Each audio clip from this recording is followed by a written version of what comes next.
Ok, bonjour Fabien. Bonjour. Est-ce que tu peux te présenter, nous dire ce que tu fais? Eh bien oui, tout à fait. Je suis Fabien Serra, je suis le cofondateur de la société Tizi. Tizi Studio, c'est un studio de conception d'applications mobiles et d'applications métiers. Donc on développe en fait des applications mobiles et des applications métiers, des systèmes d'information pour être exact, pour des entreprises de toute taille afin de généralement développer et améliorer leurs process. Ok. Et donc dans le cadre de cette activité, c'est quoi votre prochain challenge ou principale fierté passée? Je dirais que c'est de développer, on est en train en fait en ce moment de développer un média qui s'appelle Tizi Media. Et ce média a pour objectif de faire de l'éducation numérique, donc c'est dans le même univers mais c'est parallèle par rapport à ce qu'on fait chez Tizi Studio. Et on a remarqué en fait que l'éducation numérique était justement un sujet qui nous concerne tous, mais qui est très peu présent, très peu développé, en tout cas en France. D'accord, donc ça sera la ligne éditoriale de ce média, c'est autour de l'éducation numérique? C'est ce qu'on appelle effectivement alors en anglais c'est Digital Anthropologist, en français on pourrait le traduire par anthropologie numérique. Et c'est effectivement l'analyse des comportements humains et du développement des sociétés avec la technologie et le numérique qui aujourd'hui est présent absolument partout. Ok. J'ai pas fini mon intonation correctement. J'avais terminé.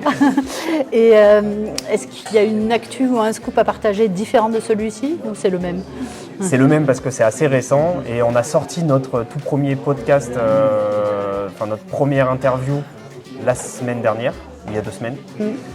Donc j'invite tout le monde à aller voir ce que ça donne pour s'éveiller justement sur ces sujets qui sont assez larges puisque le numérique est assez large.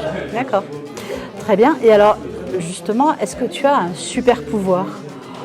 Est-ce que c'est un super pouvoir d'anthropologue?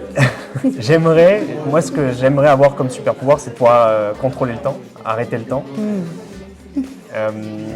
Pour plein de raisons, et je pense qu'on n'a pas le temps de les développer ici, mais mon super pouvoir serait de pouvoir manipuler le temps. Ouais. Ok. L'innovation pour toi, en 2 mots, tu la définirais comment ou ça représente quoi pour toi? Ça représente une vraie nouveauté qui change la vie d'un maximum de monde. L'innovation, pour moi, elle se définit à partir du moment où ça ne touche pas juste 2-3 personnes et que c'est vraiment significatif. Et est-ce que tu as un mantra d'entrepreneur pour te motiver? Je dis souvent, fais ce que tu veux, mais fais-le bien. Parce que pour moi, c'est ce qu'il y a de plus important, c'est d'être convaincu que ce qu'on est en train de faire, on le fait pour les bonnes raisons, qui sont très personnelles, mais on le fait pour les bonnes raisons et qu'on y met tout le cœur qu'on peut y mettre. D'accord. Et peut-être dans la même lignée, si tu devais donner un conseil à un entrepreneur qui veut se lancer, tu lui dirais quoi? De bien s'entourer et de filtrer. Ça pour moi c'est le plus important, de filtrer tout ce qui rentre dans notre tête parce qu'on a des milliards d'informations qui rentrent chaque jour. Et c'est ça qui nous perd le plus, donc de filtrer et donc de bien s'entourer.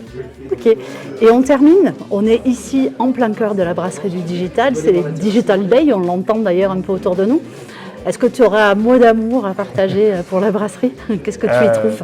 C'est un lieu qui est unique et qui est assez exceptionnel, surtout sur notre territoire, parce qu'il y a des énergies extrêmement diversifiées et extrêmement positives et ça fait se lever le matin, clairement. Super, merci beaucoup. Merci. Fabien.